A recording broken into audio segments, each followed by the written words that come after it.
Bonjour à tous. Merci d'avoir répondu présent à notre invitation pour ce webinaire co-organisé avec l'Agence de l'innovation en défense. L'objectif aujourd'hui, c'est de vous présenter les financements possibles de vos innovations en santé en lien avec cette Agence de l'innovation.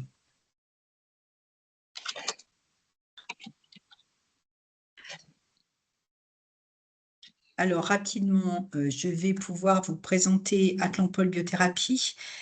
Oui, alors quelques informations pratiques sur le webinaire. Donc, ce webinaire est enregistré pour information et il fera l'objet d'un replay disponible prochainement sur la chaîne YouTube du pôle au moment de vos inscriptions. Nous avons, il vous a été demandé de cocher si vous étiez d'accord ou pas. Et donc, vous aviez, dans la très large majorité, répondu favorablement. Donc, il y aura les présentations, puis les questions-réponses, un temps de questions-réponses vers 11h45. On vous demande préalablement, bien sûr, de couper votre micro et dans la foulée, vous recevrez une enquête de satisfaction.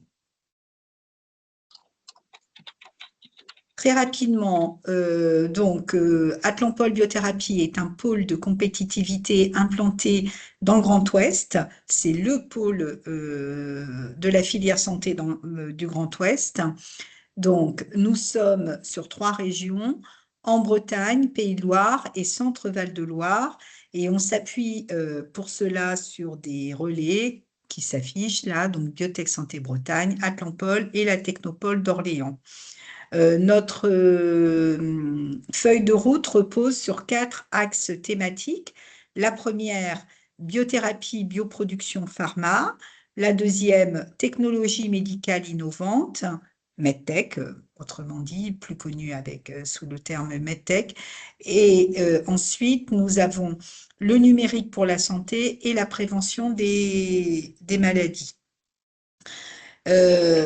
L'offre du pôle vis-à-vis des membres, c'est d'intégrer un réseau dynamique et qualifié de plus de 200 membres, avec la possibilité d'entrer en interaction avec eux, notamment lors des événements qu'on organise et lors de notre AG. Il y a un temps de networking dédié.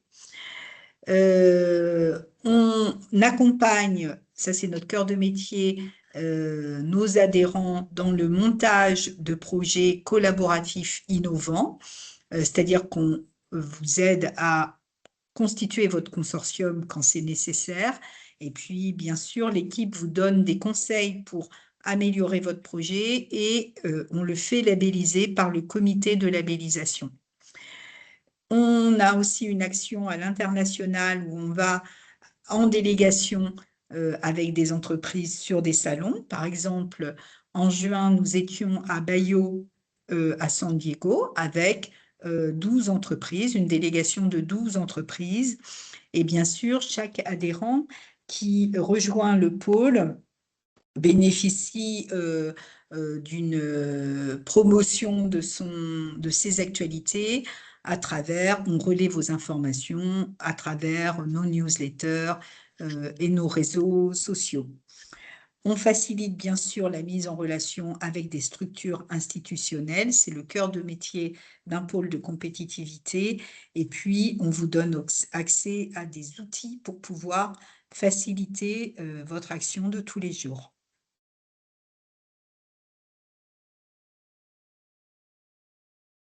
Alors, nous avons 3 prochains rendez-vous importants en termes d'événements. Nous organisons le premier événement qui s'appelle, c'est une journée sur notre premier axe biotech et pharma et il se tiendra le 1er octobre à Rennes. Nous organisons également la journée nutrition et microbiote qui se tiendra le 17 novembre à Nantes. Et nous organisons une journée numérique et santé qui se tiendra le 1er décembre à Orléans. Bien sûr, vous êtes tous invité à vous inscrire si vous le souhaitez. Et voilà, je laisse la parole à, à, Oui, à- voilà, à Emmanuel je pour, prends le relais. voilà, merci. Bonjour à tous. Peut-être que certains me connaissent déjà par des précédentes interventions. Donc, je suis Nicolas Devski. Je travaille au sein de l'agence Innovation Défense en tant que manager de projet sur la thématique de la santé et de la défense NRBC. Donc, l'objectif aujourd'hui, pour ceux qui ne nous connaissent pas, c'est déjà de vous présenter l'AID, l'agence Innovation Défense. Qu'est-ce qu'on fait? Quels sont nos mécanismes de soutien de l'écosystème pour l'écosystème civil? Et sur la partie un peu plus santé, je ferai un petit focus sur quelles sont aujourd'hui nos priorités du moment, au vu bien sûr de la conjoncture géopolitique actuelle. Vous pouvez passer à la slide suivante, merci. Donc, concernant l'agence, c'est une agence qui est assez récente, puisqu'elle a été créée en 2018, donc elle a à peu près 6 ans, enfin, pas 6 ans, 8 ans. Et donc, elle a été créée pour répondre à plusieurs objectifs. Donc, le premier, c'était d'avoir une seule instance au sein du ministère des Armées pour orienter et piloter l'innovation au profit des forces. Et aussi de piloter les différents mécanismes de soutien financier que nous avons à disposition pour soutenir l'innovation civile. Ensuite, l'autre objectif, c'est de détecter, faire de la veille, d'expérimenter et bien sûr d'adapter cette innovation que vous faites, l'innovation civile, au profit de la défense. Et enfin, en dernier, une fois qu'on a testé, qu'on a détecté une innovation, c'est d'accélérer le déploiement au profit des utilisateurs des forces. Donc, pour faire toutes ces missions-là, l'agence est dotée d'un budget annuel d'environ 1 milliard d'euros annuel. Vous pouvez passer à la slide suivante.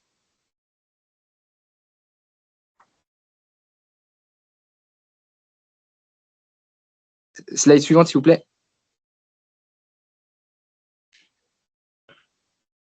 Vous ne voyez pas la slide suivante, Nicolas? Non, moi je ne la vois pas. Je pense que peut-être les autres non plus. Alors attendez. Là, je la vois, c'est bon. Ah, c'est bon. On la Ok. voit. Ah, Ça défile bien pour nous. Là, c'était bon. Non, là, je la vois plus. Là, c'est bon. Donc, sur ce milliard, je vais un petit peu préciser effectivement comment il est réparti. Donc, il faut que vous sachiez qu'au sein de l'agence Innovation Défense, nous, on parle on définit 2 types d'innovation. Et c'est important de comprendre les définitions. C'est donc l'innovation planifiée, parce qu'on va avoir l'innovation planifiée, c'est l'innovation que nous faisons depuis des décennies au sein du ministère des Armées. Peut-être certains connaissent ça par les études amont. En fait, ce sont les innovations qui sont définies dans une feuille de route avec des besoins clairement définis et au profit des grands programmes d'armement. Voilà, ça va être tout ce qui va être l'innovation, par exemple, pour le système de propulsion du prochain porte-avions, du prochain avion de combat. Donc voilà, des gros objets. Et c'est ce type d'innovation-là qui va prendre les 90% en fait, de la dotation annuelle pour l'innovation au sein du ministère des Armées. Ensuite, on va avoir ce qu'on appelle, nous, l'innovation ouverte. Là, c'est vraiment plutôt de l'innovation sur le temps court, l'innovation d'opportunité, où là, on va chercher à répondre, en fait. Oui, là. Pardon?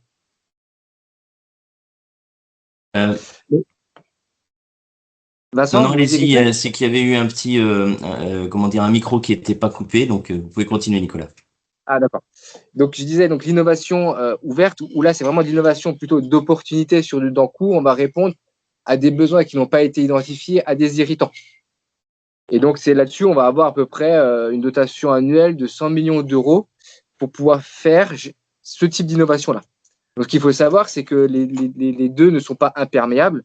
L'objectif aussi, c'est que les innovations qu'on détecte, les innovations d'opportunité, on puisse, si possible, les intégrer dans les grands programmes d'armement. Donc, voilà, pour faire profiter effectivement ces innovations-là au profit du futur avion de combat, futur porte-avions.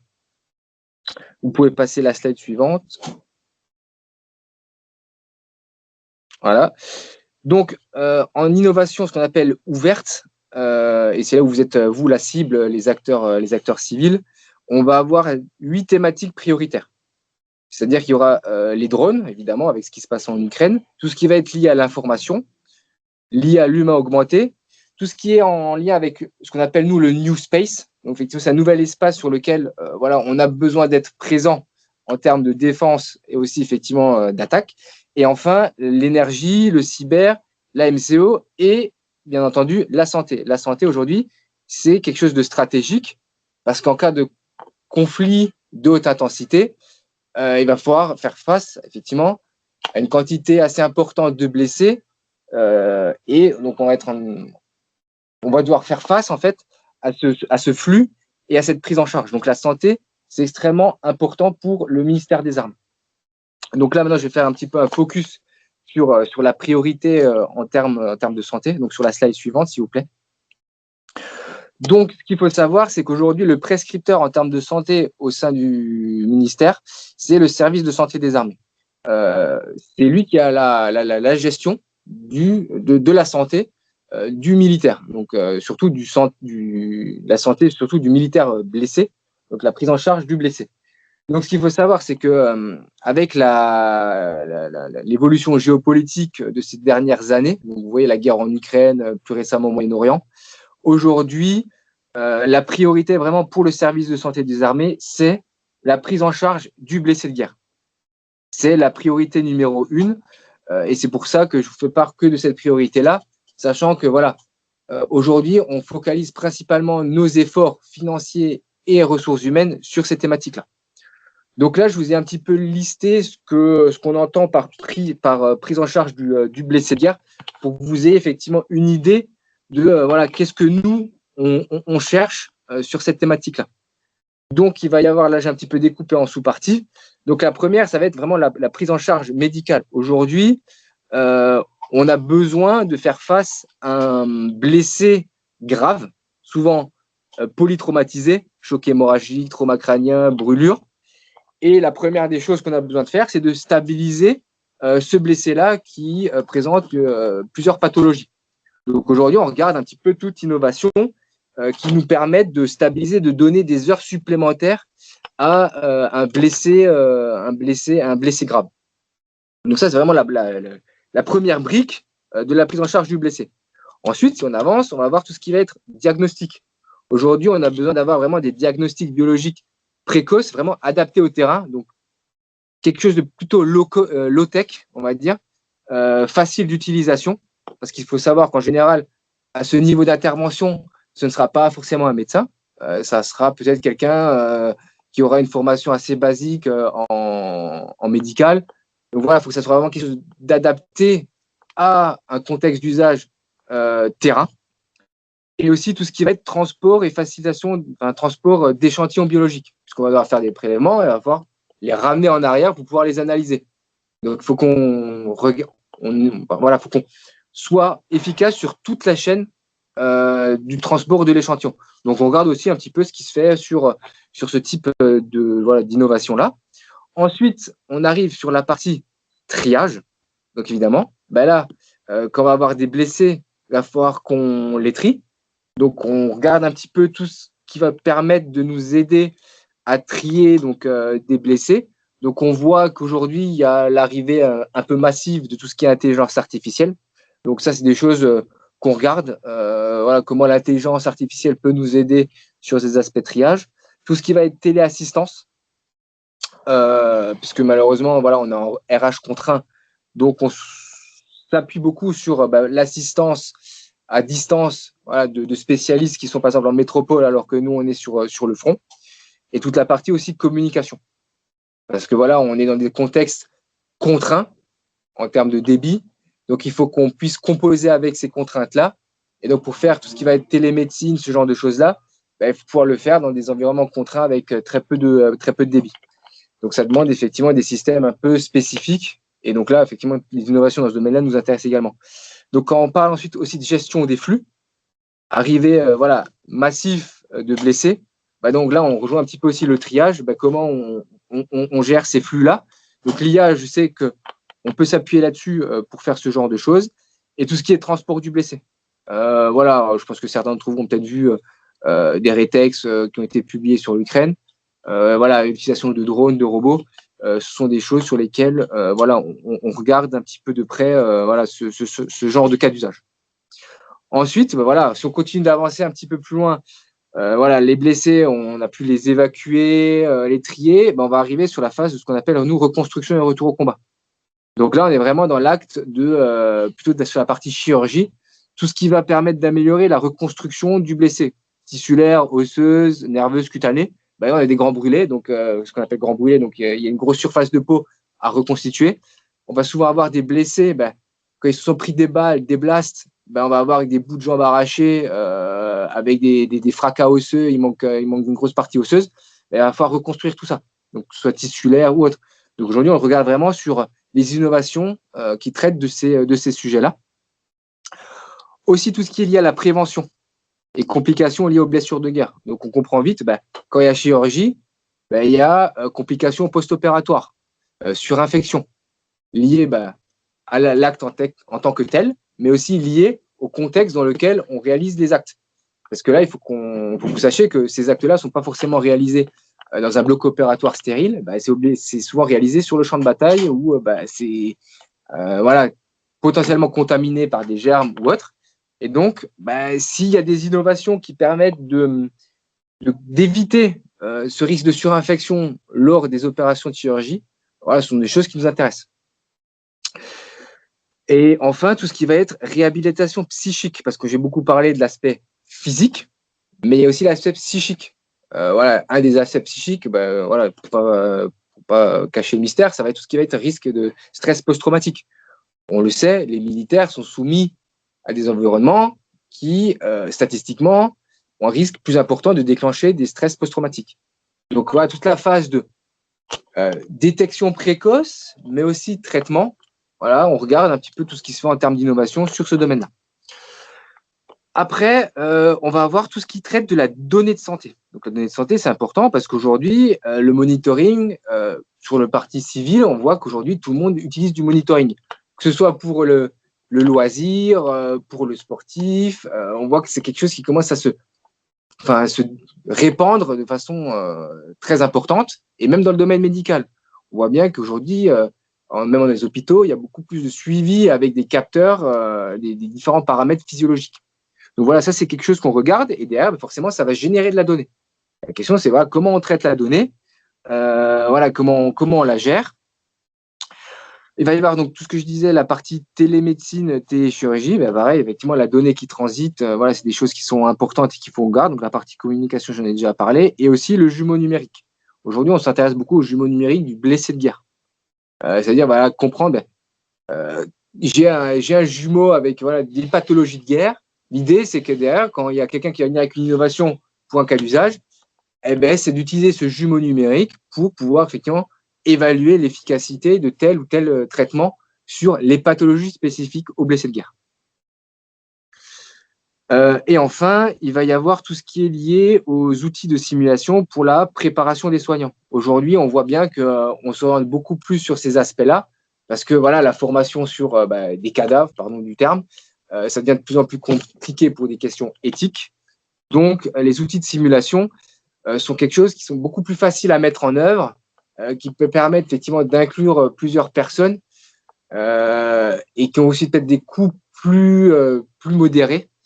Et donc, ces outils-là, nous, on regarde aussi de près tout ce qui va être outils de simulation pour la formation et l'entraînement. Donc, voilà, j'ai passé rapidement, en gros, les thématiques un petit peu d'intérêt qui peuvent présenter effectivement une priorité pour nous. Donc, l'idée, c'était surtout voilà, de vous donner quelques clés pour savoir si déjà, de base, si vos activités aujourd'hui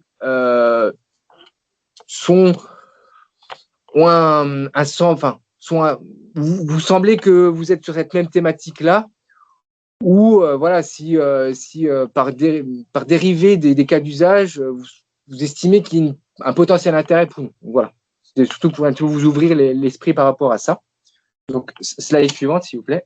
Nicolas, on a juste deux petites questions, si vous pouvez peut-être du coup y répondre en direct, ou on les garde pour la fin, comme vous voulez. Non, je vais essayer de si je peux les voir, parce que c'est mon présentation. Alors, pardon, je tourne juste l'écran.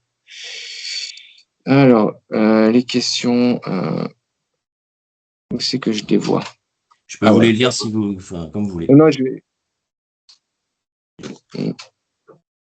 Conversation.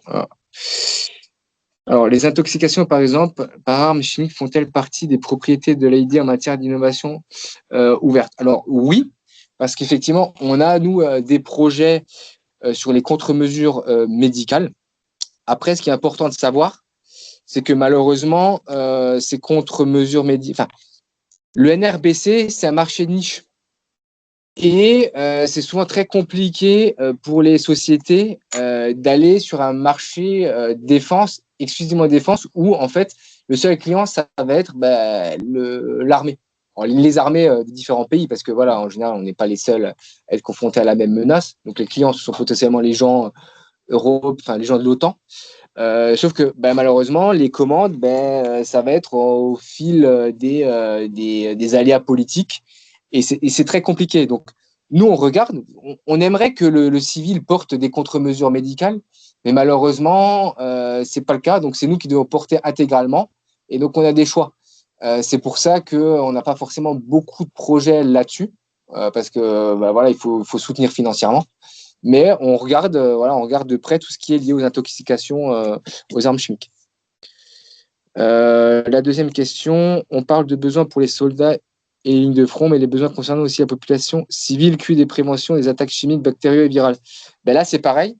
En fait, malheureusement, le ministère des Armées n'a pas forcément vocation à faire de la sécurité civile. Quand on est sur le territoire national, c'est dans les prérogatives de la sécurité civile. Donc, on travaille avec eux, mais malheureusement, nous, on a un budget aussi qui est limité. Donc, on va prioriser, ce que je vous ai dit, la prise en charge du blessé plutôt sur le front. Après, on a des projets, effectivement, avec la sécurité civile sur ces aspects-là, mais je ne vous cache pas que c'est surtout eux qui vont porter ça en termes financiers. Ensuite, est-ce que les vaccins bloquant la contagiosité pourraient faire partie de l'innovation long terme? Pourquoi pas? Je ne pourrais pas répondre là en séance.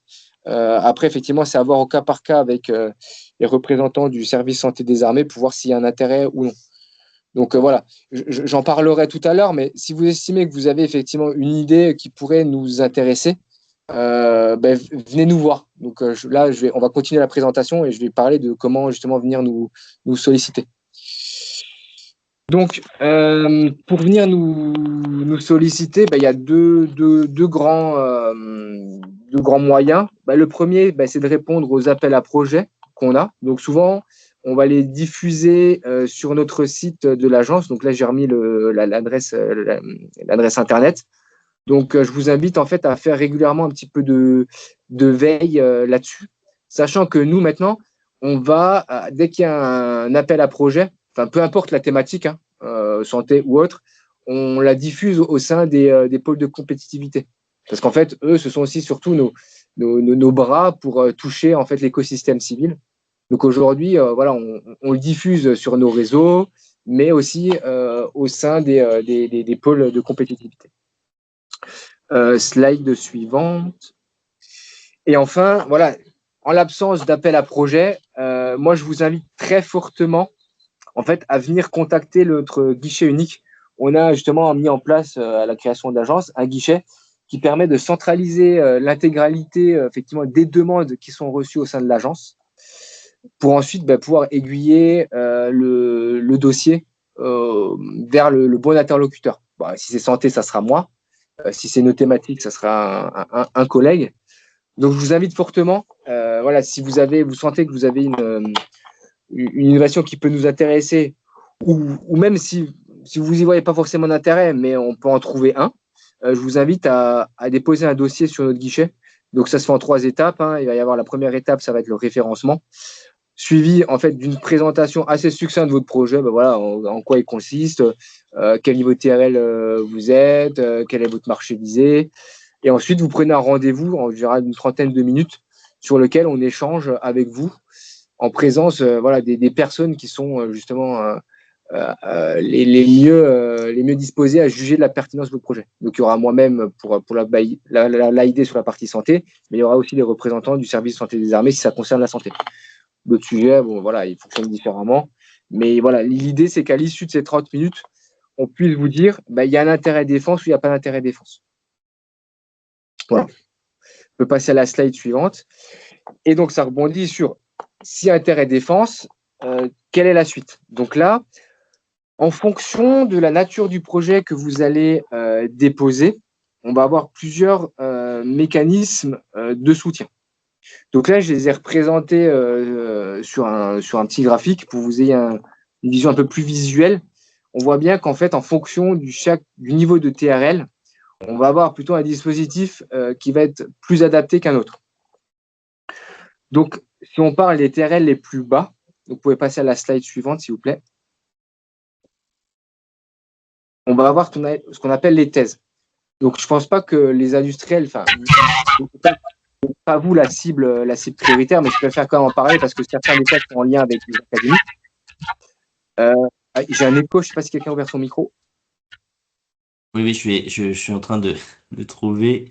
Mais si vous pouvez fermer vos micros tous, pour pas qu'on ait d'écho, s'il vous plaît. Allez-y, Nicolas, je pense que c'est bon. Oui, je crois que c'est bon. Donc, on va avoir les thèses chiffres. Donc là, en fait, on va, via un appel à projet, sélectionner effectivement des thèses en lien avec des thématiques qui ont été spécifiées dans l'appel à projet. Et on va surtout, on va financer exclusivement la partie RH, en fait, le doctorat. Donc, c'est quand même un bon coup de pouce, notamment pour les académiques qui sont en recherche de financement sur ce sujet-là. Donc, ensuite, on a notre dispositif. Slide suivante, s'il vous plaît. On a ce qu'on appelle le dispositif Astrid. Donc là, c'est un dispositif dédié, pareil, uniquement aux organismes de recherche français. Donc, il y a aussi des industriels qui peuvent être éligibles si, effectivement, elles sont taguées en tant qu'institut de recherche. Et donc là, l'idée, c'est qu'on a un appel à projet une fois par an que pour les thèses sur les sujets qui ont été définis dans l'appel à projet. Et là, on est en capacité, effectivement, de soutenir, de financer jusqu'à 400 000 € un projet Astrid sur un sujet, effectivement, qui présente un intérêt défense pour nous. Donc, les sujets-là d'Astrid sont pilotés, en fait, par l'ANR. On a délégué l'aspect, on va dire, administratif. Nous, on est là uniquement pour juger de la pertinence de l'intérêt de défense ou non du projet. Donc, vous pouvez passer à la slide suivante, s'il vous plaît. Donc, le prochain dispositif, c'est ce qu'on appelle l'Astrid maturation. Et donc là, c'est là où vous, les industriels, vous commencez un peu à entrer dans le jeu. Parce qu'en fait, l'idée, c'est que suite à un Astrid, si la technologie, les résultats sont intéressants, on continue en fait sur un Astrid maturation. Et donc, l'objectif là, c'est bien de sortir du contexte laboratoire et d'aller vers un contexte un peu plus industriel. Donc là, l'obligation, c'est qu'en fait, dans le consortium, avec l'académie qui portait le projet, il y ait obligatoirement une industrielle, une petite industrielle, une PME ou une ITI, qui va donc faire part du consortium dans l'optique justement de commencer à faire ce transfert en fait de technologie vers l'industrialisation. Donc là, c'est pareil, il y a 2 appels à projets par an sur les sujets pareil qui ont été définis. Et la subvention là est un peu plus importante parce qu'on sait qu'en général, plus on monte en maturité, plus ça demande de subvention. Et donc là, en général, le niveau de subvention, on est aux alentours de 800 000 € par projet. Donc, vous pouvez passer à la slide suivante. Et donc là, on a un autre dispositif de subvention qui est exclusivement dédié à vous, aux entreprises qui font de l'innovation, puisque c'est un dispositif qui est dédié aux entreprises de moins de 2000 salariés. Et les critères d'éligibilité vont être les suivants. Donc, une fois qu'il y a l'intérêt défense qui a été acté, donc ça, c'est plus un souci. Ensuite, pour pouvoir être éligible à ce dispositif, donc je disais qu'il faut que vous soyez une société de moins de 2000 salariés. Il faut que la technologie qui est développée soit duale, c'est-à-dire que le cas d'usage soit civil et potentiellement militaire. Si vous revenez avec une solution qui répond exclusivement à un usage militaire, vous n'êtes pas éligible. Donc voilà, il faut vraiment qu'il y ait l'aspect dual, que vous ayez un marché civil qui est clairement établi et que vous ayez des verrous technologiques à lever. C'est extrêmement important. Là, on n'est pas sur juste de la phase de design, de la phase d'évaluation. Typiquement, quand on parle dans le domaine médical, il va y avoir les dispositifs médicaux, il va y avoir la certification. Voilà, si vous venez nous voir juste pour avoir des sous pour faire du réglementaire, ça va pas forcément rentrer dans les critères d'éligibilité, parce que voilà, du réglementaire, on n'est pas sur le verrou technologique. Ce qui est important, c'est que vous ayez un verrou technologique à lever. Donc, si vous répondez à l'ensemble de ces critères, globalement, normalement, voilà, il y a pas de souci. Donc, ce qu'il faut savoir, c'est qu'on ne finance pas l'intégralité du projet. Vous venez nous voir avec un projet qui fait 1 million d'euros, et ben nous, on va subventionner un pourcentage. Donc là, je ne pourrais pas vous dire exactement les critères, mais on peut aller jusqu'à 80% de ce financement. Ce qui veut dire que vous aurez toujours du fonds propre à mettre. Il faut voir ça vraiment comme une aide, mais pas comme un soutien financier à 100% pour votre développement. C'est une aide dans votre feuille de route, parce qu'on y voit un intérêt défense. Il faut bien le voir comme ça. Et c'est pourquoi, peut-être qu'il y a des gens qui ont créé leur start-up cette année, on demande en fait une liasse fiscale. Parce que justement, il va y avoir du fonds propre mis par la société. On veut s'assurer que la société soit en capacité de mettre ce fonds propre. Donc souvent, les sociétés qui sont créées dans l'année, malheureusement, vous risquez de ne pas être éligible. Il faudra peut-être revenir l'année suivante, que vous ayez au moins une année de fonctionnement pour voir effectivement comment vous en sortez, où vous en êtes. L'idée, c'est pas de lancer un rapide pour qu'en fait la société coule 6 mois plus tard. Donc, passez à la slide suivante, s'il vous plaît. Et enfin, on a ce qu'on appelle, nous, les PAI, mais c'est plutôt, on va dire, les contrats de marché public. On a aussi des marchés sur lesquels on peut soutenir. Là, on est plutôt vraiment sur la réponse à un besoin des forces sur un cas d'usage spécifique. Typiquement, vous développez un proto, vous allez mettre sur le marché, ou sur le marché, un système qui fonctionne très bien pour le domaine civil, mais que pour le domaine militaire, l'innovation en tant que telle nous intéresse, mais le système ne répond pas du tout à l'usage, parce qu'il y a des contraintes opérationnelles qui font que ce n'est pas possible. Donc là, nous, on peut passer un marché sur lequel on va, sur un cahier des charges, dire, voilà, nous, on voudrait que vous modifiez tel aspect du système existant pour en faire un qui réponde à notre besoin. En vue d'expérimenter effectivement ce proto, parce qu'en fait, ça sera un proto, et voir si ça répond nous à notre cas d'usage. Donc en fait, vraiment sur des projets d'expérimentation, et donc on peut le faire via des contrats marché public classiques. Donc ça, on en a. Voilà. Donc ça, on peut aussi faire. Donc ça permet aussi de voir un petit peu comment vous positionnez par rapport aussi au marché défense. Voilà, vous avez votre marché civil qui est établi, il fonctionne très bien. Vous voulez un petit peu vous diversifier.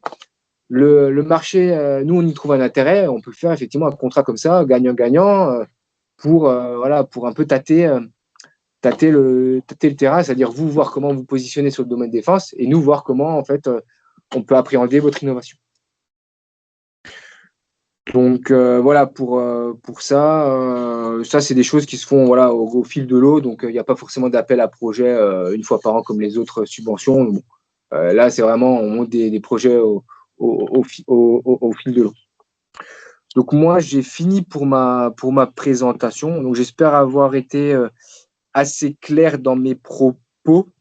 Donc voilà, maintenant je suis ouvert à répondre à toutes vos questions. Alors, si vous en avez, donc je vais reprendre un petit peu la conversation, voir s'il y a eu des nouveautés depuis. Ah, c'est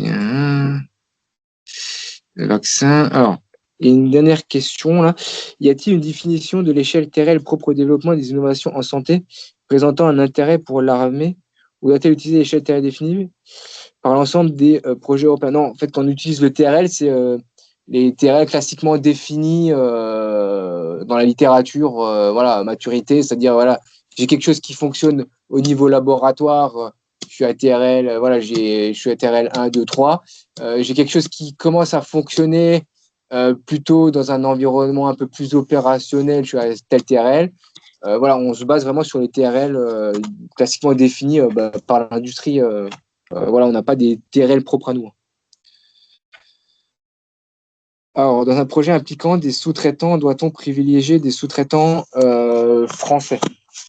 Alors, ce qu'il faut savoir, c'est que ces aspects-là sont quand même aussi regardés.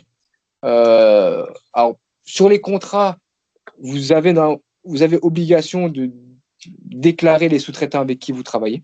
Voilà, c'est code des marchés publics. Sur la partie un peu plus subvention, c'est important que vous déclarez vos sous-traitants. Je m'explique. Parce qu'en fait, si vous ne le faites pas, vous avez la subvention, vous faites votre marché, très bien, machin. On s'aperçoit après, à la fin du projet, qu'en fait, un de vos sous-traitants, c'est un Chinois, voilà, sur un aspect un peu plus critique. Malheureusement, la souveraineté sur certains projets peut être quelque chose d'important. Et ben, on ne donnera pas forcément suite parce que sur l'ensemble de la chaîne de valeur, il y a effectivement un risque important parce qu'en fait, on est approvisionné, par exemple, en Chine et on l'a expérimenté par rapport au Covid. Hein. On a très bien vu que certaines chaînes d'appro étaient complètement fermées quand on était approvisionné en Chine, aux États-Unis ou autre, et même des fois au sein de l'Union européenne. Donc, j'invite quand même, en toute transparence, que vous précisiez tous vos sous-traitants sur la chaîne de valeur complète, voilà, où vous approvisionnez, français, européens, voilà. C'est pas forcément rédhibitoire en fonction de l'importance qu'on y met, mais on a besoin d'avoir cette information aussi pour qu'on puisse juger et pas qu'à contre-coup on puisse mettre un arrêt parce qu'on l'a appris par après. Mais voilà, aujourd'hui forcément on va favoriser de l'européen à minima et du franco-français si possible. Mais c'est pas une règle. Voilà, c'est pas une exclusivité.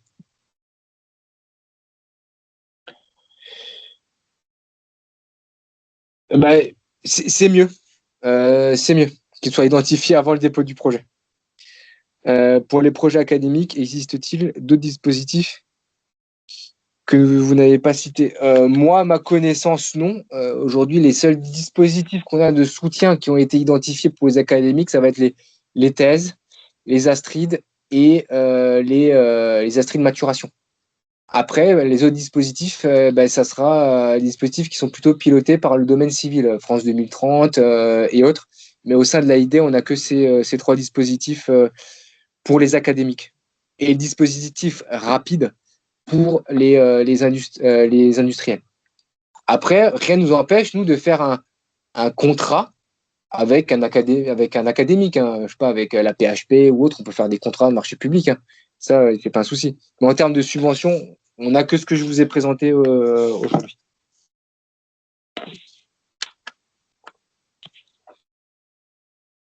Donc, je ne sais pas s'il y a d'autres questions, n'hésitez pas, hein, je suis là pour y répondre.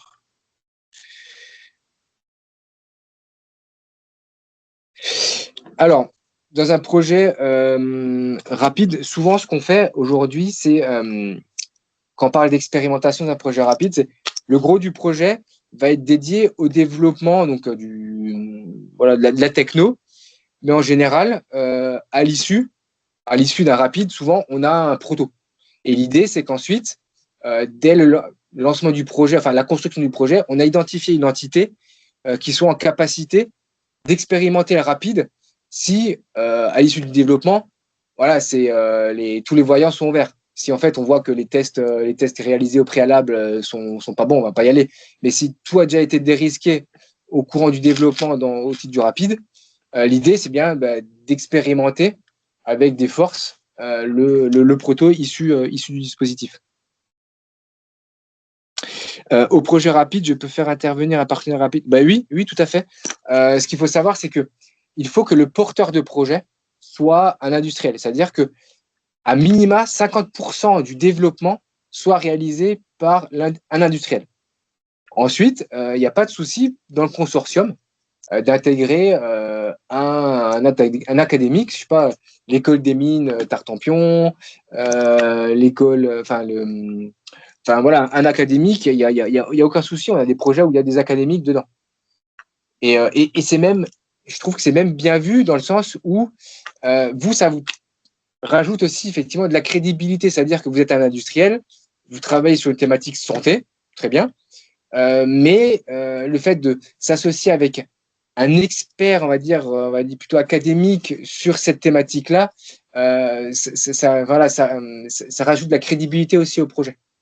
Ça montre que vous êtes suivi par un vrai sachant du domaine en question. Donc voilà, je ne sais pas si on veut traiter le choc hémorragique, vous avez une solution, c'est bien de s'associer avec un académique, je sais pas, des hôpitaux où il y a un médecin qui est quand même spécialisé dans le choc hémorragique. Ça montre de la crédibilité, c'est-à-dire que vous avez un suivi, vous êtes accompagné en fait dans le projet. Le processus réglementaire d'autorisation et d'utilisation d'un produit de santé dans un contexte est-il différent de celui du civil? Eh ben, la réponse, elle va être simple, ça va être non. Malheureusement, on est soumis au même règlement que le civil. Et forcément, ça rajoute des contraintes, c'est-à-dire que quand il y a une techno qui nous intéresse, on ne peut pas l'utiliser comme ça. Il faudra passer par les phases d'autorisation d'AMM avec les études, si c'est demandé, les études cliniques, phase 1, phase 2, voire phase 3, pour avoir l'autorisation. C'est pareil pour les dispositifs médicaux. Si vous êtes dispositif médicaux classe 3, vous devez respecter la réglementation en vigueur. Et ça, nous, on ne peut pas s'affranchir. On n'a pas d'exclusion, malheureusement, aujourd'hui, pour pouvoir utiliser en dehors de cette réglementation-là. Voilà. Donc, voilà, n'hésitez pas. Mais ça, c'est quelque chose qui est problématique. Hein. Je vais juste revenir sur ces aspects réglementaires parce que je ne vous cache pas, souvent, on a des sociétés avec qui on travaille sur des projets rapides ou autres, où on va monter effectivement en maturité un dispositif ou autre, ou même, je sais pas, une thérapie, peu importe. Tout est ouvert, études précliniques, on a tout, c'est nickel, le dossier est béton. L'étude suivante, forcément, ça va être l'étude plutôt clinique. On va passer sur l'homme, phase 1, phase 2. Et malheureusement, là-dessus, souvent, ça va demander des fonds assez importants. Et nous, on n'a plus de dispositif pour soutenir ce type de travaux. Donc, tout ce qui est autorisation réglementaire, c'est quelque chose c'est contraignant, il faut qu'on compose avec. Et nous, on est aussi face à des difficultés là-dessus parce que des fois, on n'est pas en capacité de soutenir l'industrie là-dessus et c'est un peu ce qu'on appelle la vallée de la mort, quoi. En revanche, peut-on avoir des challenges humains? Alors, c'est-à-dire des challenges humains, Est-ce que la personne qui a posé la question là peut juste écrire et préciser sa pensée parce que je comprends pas forcément. Peut-on avoir des challenges humains? C'est-à-dire, vous parlez quoi de l'humain augmenté? Bon, je vais répondre à la question suivante et après, je peux vous répondre directement, peut-être, ce sera plus simple.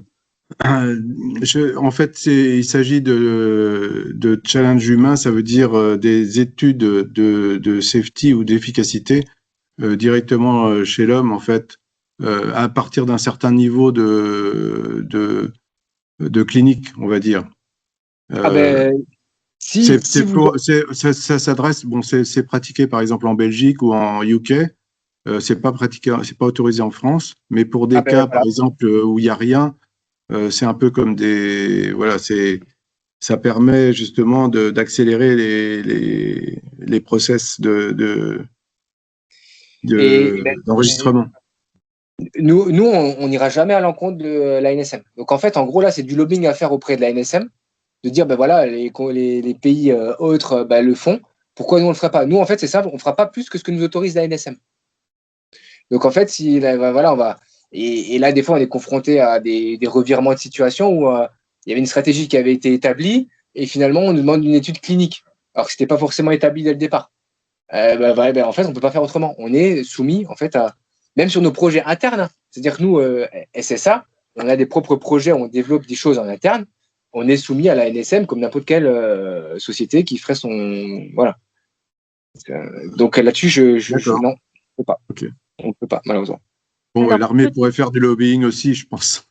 Peut-être dans ce cas-là, par contre, vous pouvez bénéficier des dispositifs d'autorisation temporaire d'utilisation, comme dans le cadre de développement de médicaments pour des maladies rares où il y a un besoin médical fort et pas de solution thérapeutique. Et ça donne un accès au marché facilité, accéléré, en attendant l'AMM. Par Ricimed, je ne sais pas si on entend parler là, du traitement contre l'intoxication à la ricine. Ben, c'est exactement ce cas de figure, mais c'est toujours pareil. C'est la NSM qui a dit OK, pour faire effectivement une première remise sur le marché dans ce contexte-là. Mais c'est pas, nous, en fait, nous, on n'a aucun pouvoir. C'est la NSM qui décide de tout. Donc, c'est à l'entreprise de faire la démarche de demande d'autorisation temporaire s'il répond aux critères. Nous, on derrière. Mais on ne peut pas dire, ah oui, non, mais la NSM, vous demandez ça, nous, on s'en fout, on va partir comme ça. Non. C'est illusoire de le croire et on ne le fera jamais. Ensuite, le partenaire académique d'un rapide est financé à 100%. Le partenaire, en fait, non, il n'est pas forcément. Si vous voulez, nous, on finance, on regarde au global du projet. C'est-à-dire qu'au projet, il va y avoir un découpage par lot. On va financer 80% du projet. Si vous, dans le consortium, vous vous mettez d'accord pour dire que il y a, dans la partie subvention, ça va couvrir 100% de l'académique, mais moins pour l'industriel, nous, ça ne nous regarde pas. C'est votre tambouille interne, j'ai envie de dire. Nous, au global, on va soutenir que, 60% du projet. On vous donnera 60%. Après, vous le répartissez. C'est vous qui voyez ça en interne. Quelles phases d'essais cliniques peuvent être financées par l'AID? En fait, c'est là où c'est. En fait, dans le projet, si vous êtes en capacité, si ça rentre dans le financement, par exemple, les phases 1, il y a une partie développement, verrou technologique, plus essai clinique phase 1. Si ça rentre dans l'enveloppe, on peut subventionner. Par contre, si vous venez nous voir uniquement sur ces phases-là, 1, 2, 3, là, il n'y a plus de le verrou technologique, de toute façon, on ne peut pas financer. En revanche, effectivement, on peut les intégrer dans le projet global. Mais souvent, malheureusement, quand on arrive sur des phases, on dépasse la phase 1, phase 2, là, on commence à avoir des coûts qui sont astronomiques. Et de toute façon, vous êtes hors scope d'éligibilité du montant. Donc, il va falloir faire des choix. Donc, c'est pour ça que de toute façon, souvent, ils sont naturellement sortis parce qu'ils coûtent déjà trop cher. Et donc, on dit stop, le rapide n'est pas éligible. Donc, pour qu'ils soient éligibles, il faut les sortir. Mais si c'est possible, on peut les rentrer, oui. Faire une petite phase 1, pourquoi pas, si ça rentre dans le budget global.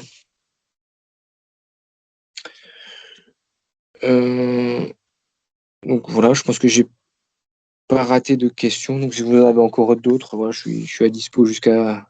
Vous avez encore 9 minutes pour pour poser des questions. Bon, après, si vous n'en avez plus, bon, voilà, on peut en rester là.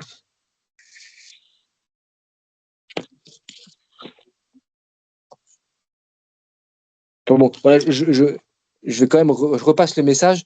Venez nous solliciter via le guichet unique, déposer un dossier parce qu'effectivement, vous m'entendez toujours? Oui, on vous entend. Oui, venez déposer un dossier. Voilà, même si vous estimez que peut-être il n'y a pas d'intérêt de votre côté, il peut y en avoir un quand même. Donc c'est pour ça le but, c'est nous qui dirons s'il y a un intérêt défense ou non sur votre solution. Donc voilà, venez vraiment nous déposer un dossier. Franchement, ça prend pas beaucoup de temps et ça coûte rien. Au pire, ça sera un non. Voilà, vous aurez perdu, je sais pas, peut-être une demi-heure de votre journée. Et au pire, si c'est oui, ça peut déboucher à de la subvention ou à du financement. Donc je vous dis voilà, venez quand même nous voir. C'est le message un peu que je veux faire passer aujourd'hui au sein des gens qui nous écoutent. Alors, il y a des questions qui arrivent, je vois. Alors, je vais essayer de les prendre. Non, le dernier message, c'est un message de remerciement, Nicolas, pour votre présentation, puisque la personne doit partir. Merci d'être présent. N'hésitez pas si vous avez encore quelques questions, donc soit par le chat ou soit effectivement après le webinaire, on pourra aussi relayer si vous avez des demandes précises, relayer à Nicolas et ses équipes. Et puis effectivement, comme le disait Nicolas, à contacter aussi directement l'AID. On est là pour vous mettre en relation, mais voilà, n'hésitez pas à le solliciter aussi en direct. Florence, je ne sais pas si tu voulais peut-être dire un petit mot. Je voulais simplement te remercier, Nicolas, pour cette présentation. C'est important, en effet, qu'on puisse consolider notre partenariat qui démarre aujourd'hui, mais qui ira beaucoup plus loin dans l'accompagnement des projets de nos adhérents. Merci pour également cet éclairage sur les sources de financement. Je pense que c'est en effet très utile et comme tu l'as dit, lorsqu'il y aura un projet pour savoir si c'est éligible au titre de l'AID, eh bien le mieux c'est qu'on puisse en discuter en effet. Voilà, merci à tous de votre inscription et de votre participation. Et puis, à très bientôt pour de nouveaux échanges en lien avec notre partenaire, Agence de l'innovation défense. Merci à tous. Merci beaucoup. Merci à vous. Merci. Bonne journée. Au revoir. Bonne journée. Merci, au revoir.